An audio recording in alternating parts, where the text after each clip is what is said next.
자, 우리가 지난주 2주 동안에 로마서 1장에 나와 있는 죄 목록 단락, 죄 단락을 저희가 살펴보았습니다. 1장 후반부에 이제 기록되어 있는데 조금 과장해서 말하면 말씀을 읽기가 두려울 정도로 그 강도가 매우 강했습니다. 야, 이렇게 하다가 큰일 나는 거 아닌가, 우리 다 죽는 거 아닌가, 이런 생각이 들 정도로 매우 강했죠. 그런데 로마서 2장에 오면 말씀의 톤이 바뀝니다. 그리고 트랜지션이 있어요. 그러므로 이 트랜지션을 사용하면서 1장의 분위기와 2장의 분위기가 완전히 달라지게 됩니다. 바울은 1장에서 하나님을 안다고 말하면서도 하나님을 우상처럼 섬기는 일을 계속 반복적으로 하는 사람들에게 하나님의 심판이 임할 것이다, 진노가 임할 것이다 라고 했는데, 그 진노는 육이죠. 내버려 둔다는 겁니다. 그래서 인간의 타락한 본성을 따라 인간이 계속해서 타락하게 만드는, 이게 하나님의 심판이다 라고 말씀을 했습니다. 자, 그런데 우리가 지난주에 말씀을 나눈 것처럼 강한 심판과 진노 속에는 하나님의 간절하고 애절한 마음이 있습니다. 이거를 읽어낼 수 있어야 돼요.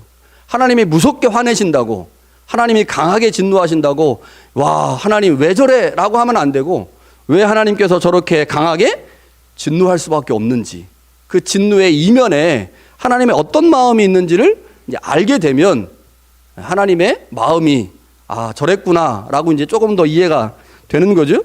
성경에서 하나님의 강한 심판의 말씀 이면에 항상 이러한 하나님의 애절한 마음이 담겨 있는데, 우리가 1장에서 이제 그런 하나님의 마음을 이해해야 하죠. 바울이 1장에서 하나님의 진노와 유교의 대상을 표현을 안 했어요. 그 1장을 읽어보면 도대체 누구에게 진노하는 거지? 이게 이방인인가 유대인인가 헷갈렸거든요.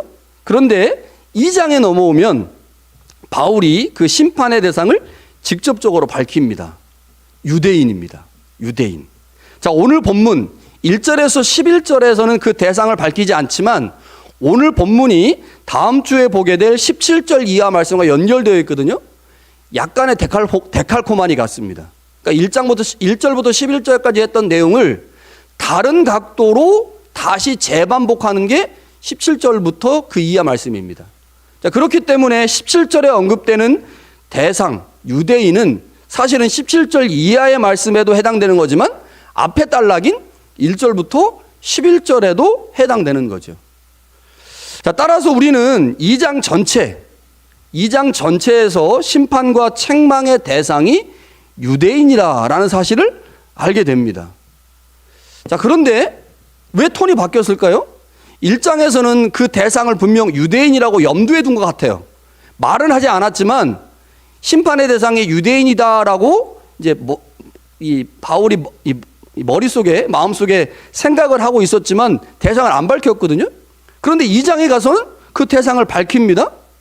이런 거죠. 어떤 대상을 직접적으로 정해놓고 그 대상을 막 이제 책망하고 욕하려면 그 대상 때문에 심하게 말을 못합니다. 예를 들어 제가 누굴 얘기해야 되나? 우리 박예람이 막 앞에 앉는데 박예람이 막 대놓고 막 할 수 있습니까? 못하죠. 그럼 어떻게 해야 돼요? 돌려 얘기해야 돼요. 돌려. 그런데 대상을 얘기 안 했어요. 대상을 얘기 안 했어. 한국교회 막 욕하고 싶어. 한국교회. 그리고 한국교회라고 하는 큰 대상을 했지만 그 안에 특정한 무슨 어떤 교회는 없잖아요. 그러니까 말하기 좀 편하거든요. 바울도 그런 심정이었던 것 같아요. 그러니까 1장에서는 심판의 대상을 유대인이라고 상정해 두었지만 그 대상을 정확하게 밝히지 않았습니다. 따라서 강도 높은 언어로 책망을 할 수 있었어요. 대상이 특정화되지 않았으니까. 그런데 2장에 오면 유대인이 심판과 책망 대상을 유대인이라고 밝힙니다. 밝히고 나서는 바울이 책망의 어조를 낮출 수밖에 없었습니다. 그러니까 톤 다운 시킨 거죠. 그래서 갑자기 글의 어조가 1장에서는 굉장히 강하게 나오다가 2장에서 대상이 밝혀진 이후에 그 대상 때문에 톤이 약간 이제 약화되면서 우리가 읽기에 조금 부드러운 그런 뉘앙스로 본문이 읽혀지죠. 바울은 로마서 2장에서 유대인들이 가진 문제점들을 구체적으로 지적을 하는데 두 가지를 생각한 것 같아요. 두 가지를. 첫 번째는 유대인들의 문제를 로마 교회 안에 있는 유대 그리스도인들과의 문제와 연결시키려고 한 것 같습니다. 그러니까 지금 2장을 보면요, 2장은 유대인들을 향해서 말씀한 거예요. 유대인들. 그러니까 유대인들은 두 종류가 있잖아요. 그냥 정통 유대인이 있고 유대교회에서 기독교로 개종한 유대인이 있어요. 그런데 로마 교회 안에 있는 유대인들은 어떤 유대인들입니까? 유대교회에서 기독교로 개종한 유대인들이, 이 사람들을 유대 그리스도인이라고 불러요. 그런데 2장에 나오는 내용은 그냥 유대인입니다. 유대인들을 책망하고 있어요. 근데 이 유대인들을 책망하면서 바울 안에 로마 교회 안에 있는 유대 그리스도인들을 생각한 거죠. 로마 교회 안에 있는 유대 그리스도인들이 유대인에 대한 책망을 들으면서 아, 우리도 유대인인데, 아, 우리도 저런 실수를 했는데, 아, 우리도 저런 잘못을 했는데 라고 깨닫기를 원한 겁니다. 그래야만 교회 문제가 해결되거든요. 그러니까 유대 그리스도인들이 가지고 있는 고질적인 문제 때문에 교회가 지금 어려워져서 그 문제를 해결해야 되는데, 그렇다고 유대 그리스도인들을 바울이 직접적으로 대놓고 막 욕할 수는 없잖아요. 그러면 뭐 교회 깨자는 거죠, 완전히. 이러니까 바울이 직접적으로는 말하지 못하지만 유대인들에 대한 책망을 통해서, 조금은 완화된 표현을 통해서 유대인들을 책망함으로 그 말씀을 듣고 있는 교회 안에 있는 유대 그리스도인들이 아, 저거 우리 얘기구나, 우리가 고쳐야 되는구나, 우리가 바꿔야 되는구나 라고 생각하기를 원했다고 하는 거지. 유대 그리스도인들은요, 유대인입니다. 그렇기 때문에 그들도 유대인들처럼 자신들이 가지고 있는 율법과 전통에 대해서 너무너무 중요하게 생각했고, 그것을 가지고 누군가를 판단하기를 매우 좋아했습니다. 어떠한 분명한 기준이 강한 사람들은요, 그 강한 기준 때문에 누군가를 잘 판단해요. 이게 이제 문제이죠. 그러나 이들도 유대인들처럼 자신의 문제의 심각성을 잘 몰랐어요. 이런 상황에서 바울은 유대인들의 문제를 통해 교회 안에 있는 유대 그리스도인들 스스로가 자신들의 문제의 심각성을 깨달아 알기를 소망한 겁니다. 그래서 유대인들에 대한 이야기들을 조금 구체적으로 하고 있는 거죠. 또 다른 하나는요, 이방인 그리스도인들에게 유대인의 문제를 지적하면서 함께 공동체 안에 있는 유대 그리스도인들의 신앙의 패턴을 이해하기를 원했던 게 또 하나 있습니다. 그러니까 이방인 그리스도인들은 유대인들이 아니에요. 율법을 받은 적이 없습니다. 할례를 받지도 않았어요. 그런데 이방인 그리스도인들이 볼 때 유대 그리스도인들은 할례를 중요하게 생각하고 율법을 중요하게 생각해요. 아니, 예수 그리스도 안에서 새로운 피조물이 됐는데 여전히 율법과 할례를 중요하게 생각하는 거예요. 이방인의 입장에서는 이해가 안 되는 겁니다. 저 왜 저러지? 왜 저래? 왜 그러지? 이렇게 된단 말이에요. 그런데 바울이 유대인들의 문제를 낱낱이 지적하고 드러내면서 이방인으로 하여금 유대 그리스도인들이 왜 저렇게 행동할 수밖에 없었는지를 이해시키려고 한 겁니다. 굉장히 중요한 역할을 지금 바울이 하고 있는 거죠. 바울은 특별히 17절 이하에서, 우리가 다음 주에 볼 건데요, 17절 이하에서 유대인들의 신앙과 삶의 근거가 되는 율법, 그리고 할례를 할례를 통해서 유대 그리스도인들의 행동의 근저에 도대체 어떤 것이 자리 잡고 있는지, 왜 저렇게 저들이 행동할 수밖에 없는지를 설명해내고 있습니다. 그래서 다음 주에 볼 말씀하고 이번 주에 볼 말씀이 사실은 데칼코마니처럼 연결되어 있기 때문에 오늘 말씀을 잘 이해해야 다음 주 말씀도 더 잘 이해할 수가 있죠. 자, 본문으로 한번 가보겠습니다. 자, 오늘 본문에서 바울이 유대인들에게 하나님의 심판과 진노가 임한다라고 말하는데 어떤 유대인들이냐? 자, 1절에 나와요. 남을 판단하는 유대인들입니다. 남을 판단하는 유대인들. 자, 언뜻 이 말씀을 대할 때 우리가 이렇게 생각할 수 있어요. 남을 판단하는 모든 사람에게 하나님의 진노가 임한다. 자, 오늘 하루 종일 여러분 남을 판단하지 않고 예배를 드리러 오신 분 한번 생각해 보세요. 내가 오늘 누구를 판단하지 않았나? 나는 괜찮은가? 가만히 보면 다 우리 누구 판단하고 삽니다. 저 사람은 저렇고, 저 사람은 저렇고, 저 사람은 저렇고, 저 사람이 마스크 썼지? 감기 걸렸나? 코로나 걸렸나? 우리 다 판단해요.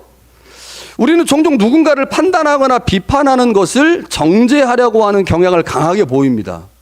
성서가 판단하지 말라고, 비판하지 말라고 하니까 비판이나 판단 자체를 매우 이상한 걸로 생각하고 그리스도인들은 절대로 하면 안 되는 거라고 생각을 하면서 살아가는 경향이 있어요.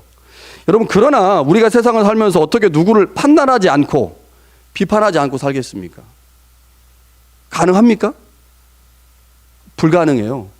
우리는 다 누군가를 판단하면서 합니다. 내 기준을 가지고. 자, 그렇다면 왜 이 말씀을 바울이 했을까? 바울이 도대체 이 말씀을 한 이유가 뭘까? 주님을 한번 봐야 돼요. 주님이 어떻게 삶을 사셨는지. 주님은 그 당시에 종교 지도자들을 엄청나게 판단하시고 엄청나게 비난하셨습니다. 어떻게 비난하셨냐? 성경을 찾아보니까요. 마태복음 23장에 주님은 외식하는 바리새인과 서기관들을 향해서 이 독사의 새끼들아 라고 표현하셨어요. 성경에 그렇게 나옵니다. 독사의 새끼들아. 성경에 그렇게 번역을 했어요. 진짜 독사의 새끼라고 하셨으니까. 여러분, 이거 굉장히 강한 판단이죠. 굉장히 큰 비판입니다. 그런데 우리 이렇게 판단하는 예수님을 향해 예수님은 왜 비판하고 왜 판단하세요? 라고 말합니까? 아무도 그렇게 말하지 않아요. 왜 그럴까요? 요한복음에 보니까 요한복음 8장에 예수님과 이 바리새인 종교 지도자들이 이제 논쟁을 하는데 그 논쟁 과정에서 예수님이 그들을 향해서 뭐라고 말씀하셨느냐? 너희 아비는 마귀다. 이렇게 말씀하셨어요. 너희 아비는 마귀다. 그러니까 무슨 말이에요? 바리새인과 서기관들을 향해서 너희는 마귀 새끼다. 이렇게 말씀하신 거예요. 자, 한 번은 이 독사의 새끼들아 라고 말씀하셨고, 한 번은 이 마귀 새끼들아. 분명히 판단하셨죠. 그런데 우리는 이러한 예수님의 행동에 대해서 문제를 제기하지 않습니다. 왜요? 그러니까 예수님이니까 제기하지 않는 겁니까? 예수님이 틀릴 수가 있을까? 없지. 그러니까 예수님이 하신 건 무조건 맞지. 그러니까 예수님은 다 괜찮아. 이건가요? 아닙니다. 예수님이 종교 지도자를 비판하셨어요. 그런데 주님이 그들을 비판하면서 주님은 결코 종교 지도자들처럼 행동하지 않으셨어요. 이게 중요한 겁니다. 종교 지도자들처럼 행동하지 않으셨어요. 외식하지 않으셨어요. 돈을 탐하지 않으셨어요. 그래서 예수님은 비판할 자격이 되신 거죠. 여러분, 바울이 오늘 남을 판단하고 있는 유대인들의 잘못을 지적하면서 문제를 삼고 있는 것은 판단이나 비판 자체가 아닙니다. 성경은 그걸 말하고 있지 않아요? 판단의 다른 기준 때문에 비판하는 겁니다. 바울이. 무슨 말입니까? 다른 사람에게는 엄격한 기준을 제시하고 다른 사람에 대해서는 이러이러한 기준 때문에 너는 잘못됐어, 너는 이것이 문제야, 너는 안 돼 라고 말하면서 자신에게는 관대한 거예요. 심지어 자기가 남에게 너 이거 하면 안 돼 라고 말하면서 자기는 하고 있는 겁니다. 그래서 바울이 뭐라고 말합니까? 이런 일을 행하는 자를 판단하고도 같은 일을 행하는 사람아 라고 말하고 있습니다. 그러니까 바울이 지금 문제 삼고 있는 건 이겁니다. 판단이나 비판 자체를 문제 삼는 게 아니라 누군가를 판단하고 비판한다면 그 판단하고 비판하는 일을 내가 안 해야 되잖아요. 그런데 자신들도 똑같은 그 일을 하는 거예요. 하면서 네가 한 건 문제고 내가 한 건 문제가 아니야. 오늘 제가 설교 제목을 뭐라고 정했을까요? 야, 설교 제목을 이렇게 충격적으로 정할 수 있을까? 내로남불 대 내불남노. 이렇게 정했어요. 내로남불 대 내불남노. 내가 하면 노맨스고 네가 하면 불륜이야. 그래서 너는 문제야. 너는 안 돼. 근데 그 똑같은 일을 나도 하거든요. 그 나는 뭐가 되는 거예요? 로맨스가 되는 거예요. 지금 이러한 태도를 취하고 있는 유대인들을 향해서 지금 바울이 책망하고 있는 거죠. 바울이 그들을 향해서 이렇게 말합니다. 내가 하나님의 심판을 피할 줄 아느냐. 5절에는요, 하나님의 의로운 심판이 나타나는 그날에 임할 진노를 너희가 지금 차곡차곡 쌓고 있다라고 말씀하죠. 누군가를 판단하고 비판하면 그는 결코 그와 같은 일을 하지 않아야 합니다. 그래야 그나마 판단할 자격이 있는 거죠. 그러나 유대인들은 누군가를 판단하고 비판하는 일을 열심히 하면서도 자신들도 동일한 일을 저지르고 있다고 하는 거죠. 제가 이 말씀 준비하면서 두 가지가 생각났어요. 하나는 군대가 생각났습니다. 일병, 이병, 남자분들 군대 갔다 오시면 아시잖아요. 일병, 이병 때, 일병하고 이등병 때 고참한테 엄청 막 갈굼 당하고 막 힘들어. 내가 상병 되면, 내가 병장 되면 절대 그러지 않아야지. 라고 해놓고 상병 병장하고 똑같이 또 갈구죠. 시어머니한테 엄청 구박받던 며느리가 내가 시어머니 되면 절대로 구박하지 않아야지. 근데 시어머니 되면 똑같이 구박하고 있습니다. 여러분, 누군가를 비판할 수 있습니다. 사람이니까. 여러분, 판단하고 비판하지 않는 사람은요, 신입니다, 신. 그건 인간에게 불가능한 일이에요. 그런데 내가 누군가를 판단하고 비판한다면 그 판단과 비판의 기준이 있을 거 아니에요. 그 기준을 나에게도 정확하게 갖다 대야 합니다. 그래서 나도 비판할 줄 알아야 되고 나도 심판할 줄 알아야 되는데, 유대인들은 자기들이 만든 그 기준으로 누군가를 비판하고 판단하는 일에는 빨랐는데 그 동일한 일을 자기도 하면서 자기는 아무 일도 없는 것처럼, 아무것도 아닌 것처럼 그렇게 말하고 있었다는 거죠. 바울은 그들에게 6절에 말합니다. 하나님께서 각 사람에게 그 행한 대로 보응하실 것이다. 여러분, 예수님께서 마태복음 7장 1절과 2절에서 이렇게 말씀하셨어요. 비판을 받지 아니하려거든 비판하지 말라.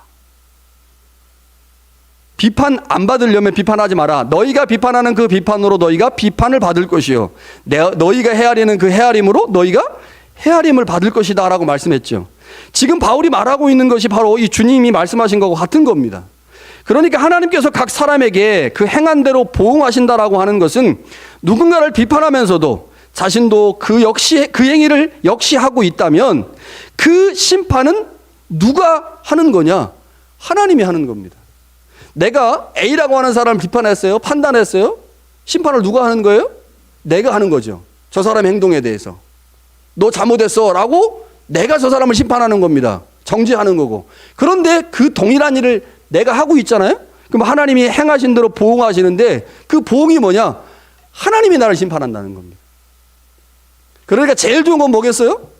제일 좋은 거는 판단 안 하는 겁니다. 판단 안 하는 거. 이게 제일 넘버원이에요. 제일 좋은 거. 그래서 주님도 말씀하시기를 판단 안 받으려면 판단하지 마. 그러면 아무도 너 판단하지 않을 거야. 판단 않는 게 최고 좋은 거예요. 예. 적을 알고 남을 알면 100번 싸워서 한 번도 패하지 않지 않습니까? 그 손자병법에 나오는 가장 좋은 게 뭐냐? 싸움하지 않고 이기는 겁니다. 그러니까 판단하지 않는 게 제일 좋아요. 그런데 우리가 이 땅을 살면서 판단하지 않을 수 있나요? 안 된다는 거예요. 불가능하다는 거죠. 우리는 사람이기 때문에. 그래서 누군가를 판단하려고 할 때마다 그 판단의 기준과 그 잣대를 동일하게 나에게도 적용할 수 있어야 된다는 거죠. 그게 성숙한 그리스도인입니다. 바울이 지금 그거 얘기하는 거죠. 그렇지 않으면 그 판단과 그 잣대가 나에게 동일하게 적용돼서 심판을 받는데, 그때 심판은 누가 하시느냐? 하나님이 한다는 겁니다. 하나님이. 바울은 분명 이 말씀을 전하면서 로마 교회 안에 있는 유대 그리스도인들을 생각했을 것입니다. 그들은 유대 교회에서 나왔죠. 복음을 들었습니다. 그렇게 그리스도인이 되었는데 여전히 유대 교회에 있을 때 가지고 있었던 그들의 율법과 전통을 매우 중요한 판단의 근거와 기준으로 삼으면서 그것 가지고 계속해서 누군가를 정죄하고 비난하는 일을 했다는 거죠. 그래서 바울은 말합니다. 그런 행위가 악한 것이다. 그 악한 행위에 대해서 하나님이 반드시 심판할 것이다 라고 말합니다. 11절에 바울이 아주 중요한 진술을 해요. 하나님께서는 외모로 사람을 취하지 않는다.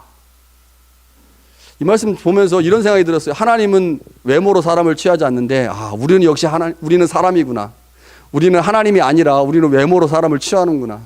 저 사람이 돈을 얼마큼 가졌는지, 얼마큼 배웠는지, 어떤 옷을 입었는지, 사회적 지위가 어떤 건지에 따라서 그 사람을 판단하잖아요. 저 사람은 괜찮은 사람. 저 사람은 뭐 돈도 없고 그러니까 저 사람 안 좋은 사람. 이게 우리란 말이에요. 근데 하나님은 그렇지 않다는 겁니다. 그래서 하나님 믿을 만한 거죠. 우리가 믿는 하나님도 우리가 똑같이 해보세요. 그래가지고 돈 없는 저 같은 사람은 얼마나 이게 하나님한테 판단을 많이 받겠습니까? 바울이 말합니다. 하나님께서는 외모로 사람을 취하지 않는다. 유대인들은 하나님께서 그들을 좀 더 특별하게 취급해 주기를 기대했어요. 왜냐하면 그들은 율법을 받은 하나님의 백성이잖아요. 언약의 징표인 할례를 받았거든요. 그러니까 율법과 할례 때문에 유대인들은 자신들이 하나님으로부터 특별한 대우받기를 원했습니다. 그래서 이방인들이 설령 잘못을 하면 그것 때문에 그들을 심판을 받아도 우리는 율법을 받은 백성이고 할례를 받은 백성이니 이 정도는 하나님이 그냥 눈 감아 주시겠지, 봐주시겠지라고 생각한 거예요. 그래서 자기들이 어떤 판단 기준을 가지고 누군가를 심판하고 누군가를 판단할 때 그 판단과 심판에서 자유로웠습니다. 우리는 특별한 사람들이니까. 그런데 하나님이 말씀하시는 거죠. 하나님은 외모로 사람을 취하지 않는다. 다시 말하면 너희들이 율법을 받았고 언약의 징표인 할례를 받았다고 할지라도 너희가 하나님 앞에서 범죄하면 이방인과 똑같이 취급을 하나님께서 하시는 거지.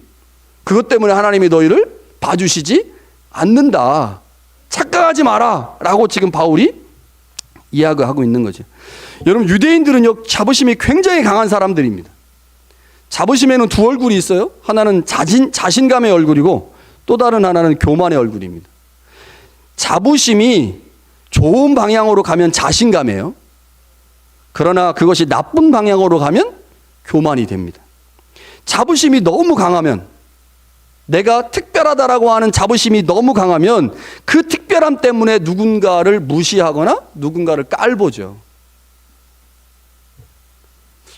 얼마 전에 이제 어떤 분, 신방 가가지고 어떤 분하고 이제 인도 사람들에 대해서 얘기했어요. 인도 사람들 제가 비하할 목적은 없습니다. 참 특이한 나라다. 아직도 계급 구조가 있잖아요. 맨 위층에 있는 브라만, 이 사람들은요, 대접만 받았기 때문에요, 어디 가서 누군가를 섬기고 이런 일을 잘 못해요.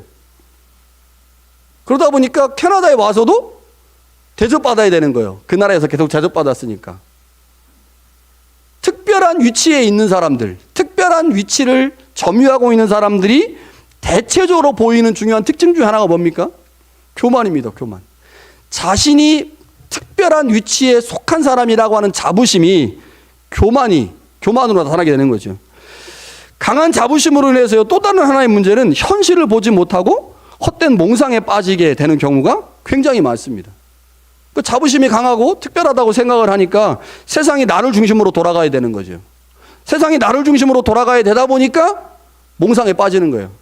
아, 저 사람도 나를 위해서, 저 사람도 나를 위해서. 그러니까 이 자부심이 강한 사람들이 자신감을 가지고 이 땅을 살아가는 건 굉장히 좋은 것이나, 이 자부심이 잘못하여 교만의 얼굴로 나타나게 되면 그 교만 때문에 그 사람 주위에 있는 모든 사람들이 힘들어지죠. 이게 유대인들의 모습이었습니다. 그런데 로마 교회 안에 있는 유대 그리스도인들도 비슷했다는 겁니다. 그리스도 안에 있지만 여전히 율법과 유대교 전통을 중요하게 생각했어요. 갈라디아서 5장 6절에 보면 그리스도 예수 안에서는 할례나 무할례나 효력이 없다. 오히려 사랑으로서 역사는 믿음뿐이다. 이렇게 말씀하시거든요. 그리스도 안에서는 할례나 무할례가 아무것도 아니죠. 오직 새로 지음 받은 것만이 중요합니다. 우리는 그리스도 예수 안에서 모두 새로운 피조물이 되었기 때문이죠. 그런데 유대 그리스도인들은 교회 안에서 자신들이 받은 율법과 할례로 자신들은 좀 더 특별한 존재라고 생각을 했습니다. 특별한 존재라고 생각을 하니 자신들이 가지고 있는 어떤 기준으로 누군가를 판단하고 정죄하는 일에 빨랐어요. 아무런 거리낌이 없었습니다. 그리고 자신은 특별하기 때문에 이방인 너희들이야 그것을 행할 때 문제가 되지만 우리는 선택받은 백성이기 때문에 우리가 그 일을 하는 것은 전혀 문제가 되지 않지. 그래서 내로남불이 된 거죠. 이게 유대인들이 가지고 있는 중요한 문제인데, 이러한 문제가 로마 교회 안에 있는 유대 그리스도인들에게도 동일하게 나타났다고 하는 것입니다. 그리스도 안에 있다고 하면서도 여전히 유대교로부터 물려받은 유산을 버리지 못함으로 인해 그 율법과 전통이 교회 안에서 분열과 분쟁을 만들어 냈습니다. 여러분, 그럼 어떻게 해야 되겠어요? 여러분 같으면 어떻게 하겠습니까? 내가 무엇인가를 고집하고 있어요. 제가 목회하면서 지혜를 얻는 것 중에 하나가, 목회 초년기에는요, 고집을 많이 했거든요. 이거 반드시 해야 된다. 다 지나보니까 아무 쓸데없어요. 아무 쓸데기 없어요. 그거 고집하잖아요. 그럼 장로님들하고 의나요. 교인들하고 의나. 결국 내가 뭔가 하나 고집하는 것 때문에요, 교회가 어려워지는 거예요. 시간이 지나면서 야, 고집할 거 없구나. 다 쓰잘데기 없는 거구나. 그냥 교인들이 하자는 대로 해야 되는구나. 이게 목회구나. 라는 걸 제가 조금씩 알아가고 있습니다. 아직 제가 목회를 많이 안 해서 그 도가 높진 않지만 조금씩 알아가고 있거든요. 여러분, 율법과 전통이 교회 안에 있는 성도들 사이에서의 담을 만들고 그것 때문에 교회가 어려워지고 있다면 어떻게 해야 될까요? 여러분, 어떻게 하시겠습니까? 포기해야죠. 율법과 할례가 아무리 중요해서도 그것은 내가 유대교 안에 있을 때 받은 전통이고, 새롭게 그리스도 안에서 새로운 피조물이 된 이상, 새로운 공동체를 형성한 이상 교회 안에서 그것이 누군가와 갈등을 만들어내고 있다면 그거 포기해야 되는데, 유대 그리스도인들은 포기를 못한 겁니다. 여전히 계속해서 그것 가지고 누군가를 비판하고 판단하는 일을 일삼은 거예요. 그래서 로마 교회가 어려워진 거죠. 바울이 그들에게 지금 경고하고 있는 겁니다. 너희가 받은 그것이 누군가를 판단하는 도구가 돼서 누군가를 열심히 판단하지만 너희들이 하나님의 뜻대로 살지 않으면 너희들도 결국 하나님의 심판의 대상이 될 수밖에 없다라고 지금 말하고 있습니다. 우리 어떻습니까? 오랜 시간을 신앙생활 하다 보면요, 우리 안에 다 전통이라는 게 만들어집니다. 전통이 만들어져요. 교회 안에도 전통이 만들어지고요, 개인 안에도 전통이 만들어집니다. 교회나 개인이 만든 신앙 전통은 교회와 개인을 지탱하게 하는 뿌리이고 힘입니다. 그래서 전통이 있는 교회는 흔들리질 않아요. 우리 교회는 어떻습니까? 정기혁 주사님 고개를 막 심하게 끄덕이시면서 우리 교회 전통이 있어서 안 흔들린다고? 할렐루야! 자, 우리 교회는 전통이 있는 교회입니다. 예, 전통. 우리 교회는 전통이 없는 게 전통이에요. 우리 교회는 전통이 없는 게 전통입니다. 제가 영주권 받기 전에 권사님들 만나서 이런 얘기를 했어요. 제가 영주권 받으면 한턱 내겠습니다. 제가 낸 거 기억하시죠? 제가 3,000불 들어가지고 한턱 냈습니다. 그때 제가 냈어요. 냈는데 그때 제가 무슨 말씀을 드렸냐면, 한 목회자가 교회에서 10년 이상 사역을 해야 전통이 생깁니다. 우리가 아시다시피 우리 목사님, 저희 전임 목사님 했던 송영래 목사님이나 이상철 목사님이 2년 반, 3년 반밖에 못 하셨어요. 그러다 보니까 전통이 안 만들어졌습니다. 그래서 제가 이 교회에서 사역하면서 중요하게 생각하는 것 중에 하나는 새순교회 전통이 나를 통해서 만들어지는 거다. 이 목회자, 담임 목사를 통해서 새로운 전통이 만들어지는 게 교회에 내가 소망하는 거다. 이 전통이 왜 중요하냐? 전통이 있으면 안 흔들려요. 조금 바람 불잖아요? 끄떡이 없어요. 왜냐하면 전통은 공동체이든 개인이든 그 공동체와 개인의 뿌리와 힘의 역할을 하는 것이기 때문이죠. 어떤 교회가 가지고 있는 전통은요, 그 교회의 자부심이 될 수 있죠. 그런데 그 전통을 너무 강하게 주장하면 어떻게 될까요? 교만으로 비춰집니다. 무례하게 비춰져요. 개인도 마찬가지입니다. 개인의 신앙 전통을 너무 중요하게 생각해서 그것을 고집하잖아요. 그러면 그것이 교만하게 비춰지거나 무례하게 비춰지게 되는 거죠. 내가 만든 이것이, 우리가 하고 있는 이것이 최고다라고 생각을 하면 교만해지는 겁니다. 우리 교회가 하고 있는 목장 모임, 말씀을 나누는 것, 다른 교회가 하지 않는 우리 교회만 하고 있는 겁니다. 너무너무 좋은 시간이죠. 이거는 하나님께 감사해야 될 내용이지, 이거 있으니까 우리는 최고야 라고 하면 그거 안 하는 교회는 다 어떤 교회 되는 거예요? 다 멍청한 교회 되는 거예요. 멍청한 교회. 안 하고 있으니까. 그러면 안 된다는 거죠. 우리가 하고 있는 것을 중요하게 생각해야 되지만 그것을 너무 강하게 주장하다 보면 교만하게 되는 거죠. 여러분, 전통이라는 게 양면이 있습니다. 교회의 뿌리이며 힘이지만 동시에 그 전통을 너무 강하게 주장하면 그 전통을 반대하는 세력과 마찰을 일으킬 수밖에 없는 게 전통입니다. 우리 교회에 새로 오신 성도들이 있잖아요. 그 새로 오신 성도들은 그 전통 안 좋아할 수도 있지 않습니까? 그럼 어떻게 해야 되겠어요? 그 사람들이 그 전통 안으로 들어올 수 있도록 전통을 바꿔갈 수 있어야죠. 갱신할 수 있어야 됩니다. 우리 면허증 갱신하듯이 갱신이 필요해요. 개인, 교회 마찬가지입니다. 어떤 다른 사람보다 특별하게 행하고 있는 그 무엇, 다른 교회와 다르게 행하고 있는 그 무엇, 그것이 우리 안에 귀한 전통이지만, 그것이 우리 교회를 지탱하는 뿌리이고 힘이지만, 그것이 우리로 하여금 교만하게 만들거나 누군가와의 갈등을 유발시키는 원인이 된다면 그 전통은 바꿔야 되는 거죠. 동의하십니까? 유대인들은 그렇게 못했어요. 그래서 책망 받은 겁니다. 유대 그리스도인들이 유대교에서 나와서 기독교로 개종했음에도 불구하고 예수 그리스도의 십자가의 보혈을 의지하고 있음에도 불구하고 그들이 그들 안에 있을 때 가지고 있었던 율법과 할례라는 전통을 너무 중요하게 생각한 나머지 기독교로 왔는데도 포기를 못하는 거예요. 포기를 못하니까 바울이 그들을 향해 맹비난하는 겁니다. 그것 때문에 너희 망한다. 그것 때문에 교회가 깨진다. 그런데도 주장할 거니? 그게 그리스도의 십자가보다도 중요하니? 그리스도의 보혈보다도 중요하니? 안 중요하잖아요. 어떻게 그게 더 중요하겠습니까? 그리스도의 십자가보다. 그리스도의 십자가보다 중요한 건 아무것도 없죠. 그래서 우리는 모든 걸 다 포기할 수 있습니다. 전통이 누군가를 정죄하는 도구로 만들어지고 있다면, 전통이 화석처럼 굳어져서 누군가를 판단하는 기준이 되고 있다면 그거 바꿔야 합니다. 내가 누군가를 판단하고 있어요. 저 사람은 왜 저러지? 저 사람은 왜 주일날 늦게 오지? 저 사람은 왜 금요일날 안 나오지? 저 사람은 왜 눈만 오면 안 오지? 판단할 수 있습니다. 판단할 수 있어요. 그런데 그것이 내가 가고 있는 어떠한 전통 때문에 만들어진 것이라면 그럴 수도 있지. 그럴 수도 있지라고 내 전통을 내려놔야 한다는 거죠. 여러분, 유대 그리스도인들의 삶을 보면 참 문제가 많았습니다. 그런데 하나님께서 오늘 우리에게 그것을 보여주시면서 반면교사로 삼아야 된다고 말씀하시죠. 여러분, 어떤 사람에게 하나님의 심판이 임한다고 말씀합니까? 남을 판단하고 심판하면서도 자신도 역시 동일하게 그 일을 행하는 자들이라고 말합니다. 여러분, 정상적인 사람이라면 내가 비판하고 판단하고 있는 일을 어떻게 내가 할 수 있겠어요? 도둑질하지 말라라고 말하는 사람이 어떻게 도둑질을 할 수 있겠습니까? 그런데 실제로 그런 일이 벌어지고 있다는 거죠. 우리가 사는 세상에서 참 많이 벌어지는 일입니다. 다른 사람은 현미경으로 보고 그들의 범죄를 찾아내는데 그 현명으로 보는 그 일을 나에게는 적용시키지 않는 겁니다. 얼마나 그런 일이 많은지 몰라요. 어떨 때 그런 일이 가능하냐? 내가 특별한 사람이라고 생각할 때 그런 일이 가능합니다. 내가 하는 도둑질은 도둑질이 아닌 거예요. 저 사람이 하는 건 도둑질인데 잠시 빌리는 겁니다. 언제가 갖다 놓으면 되는 거예요. 도둑질이 아니죠.